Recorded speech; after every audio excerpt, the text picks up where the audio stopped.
that the recent devastation in parts of Western Jamaica by Hurricane Melissa owes its historical genesis to slavery and the plantation system. Would you believe me? Well, spend a few moments with me and I will explain why. In places such as Westmoreland, parts of St. James and St. Elizabeth, a lot of the land, especially in Westmoreland, remained leasehold lands and not freehold, meaning the persons who lease could not have purchased because the purchasers, the owners are not selling, they are in fact leasing them land. Prior to emancipation in 1838, there were no attempts by the ex-colonial masters or the plantation system to redistribute land in places like Westmoreland. So what does the formerly enslaved people do when it comes to land? They had to lease land. And if it is a leasehold property, you cannot build anything permanent on it. Meaning, you cannot put a concrete structure that cannot be lifted up and carried away. Once it is leased land, it must be a chattel house on that land. Meaning, a structure that can be lifted up and carried away. And usually, this is a board structure. All right? So that's the first thing we need to understand. So,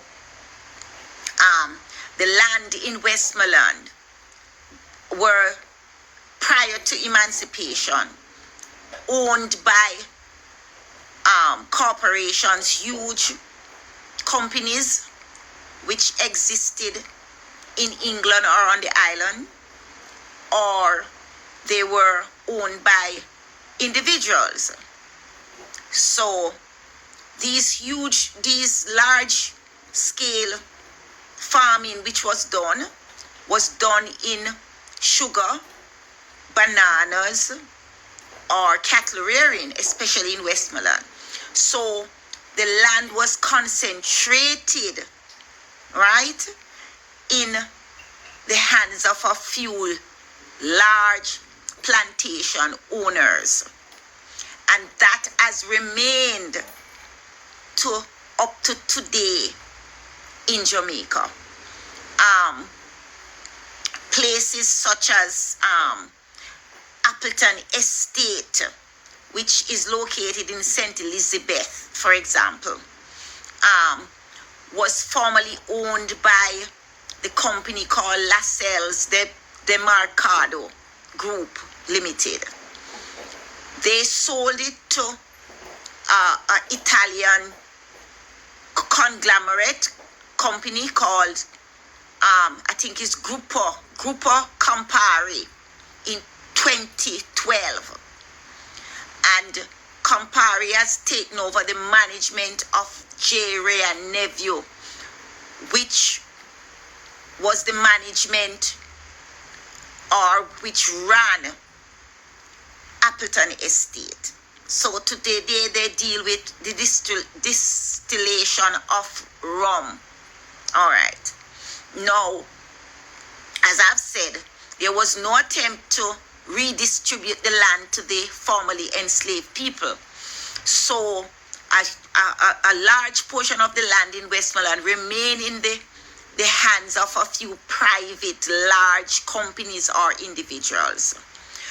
In order for the formerly enslaved people to get access to land, some of these people would work on the plantation system, right? Would work in the plantation system, and they were the ones who were lease portions of these lands for housing, for small farming, and for other purposes.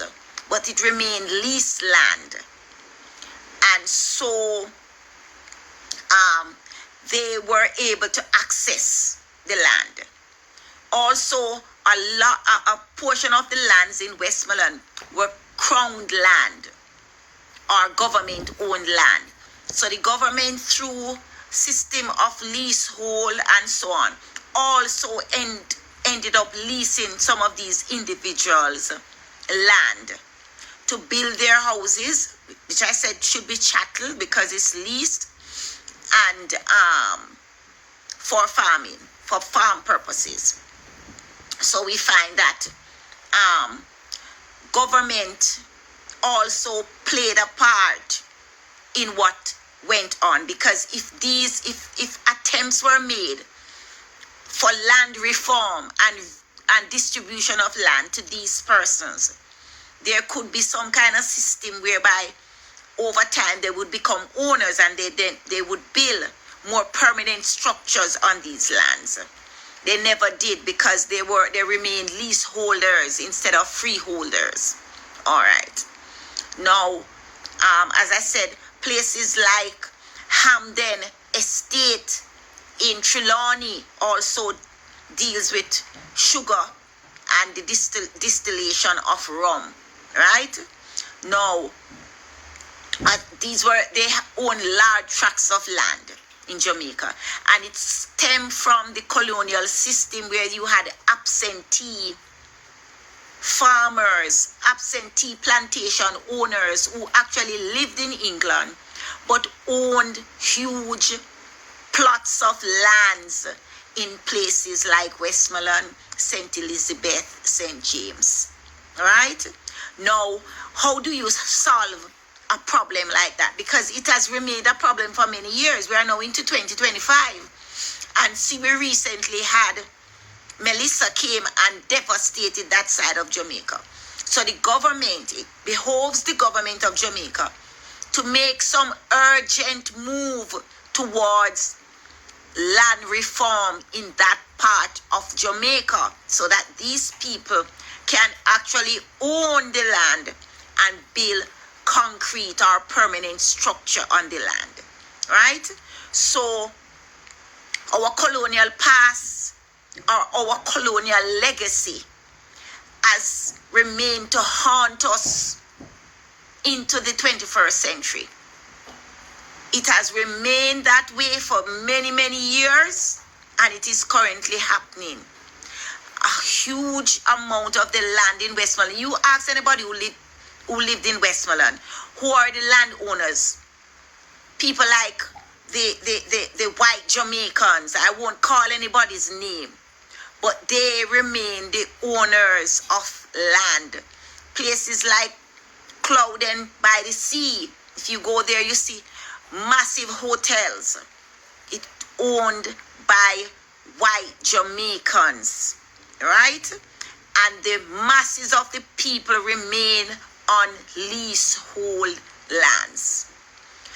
That has to change, and must change, because we are now in the 21st century.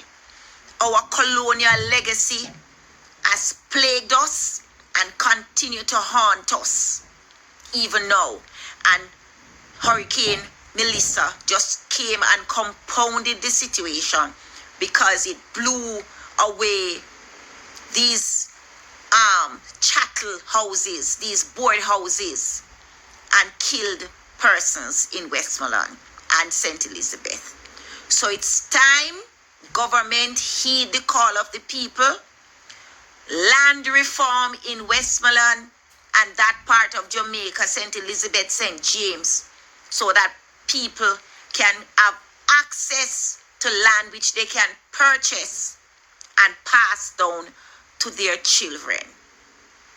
That is my view, and I hope it takes some traction and the powers that be will listen. God bless you until we meet again. Amen.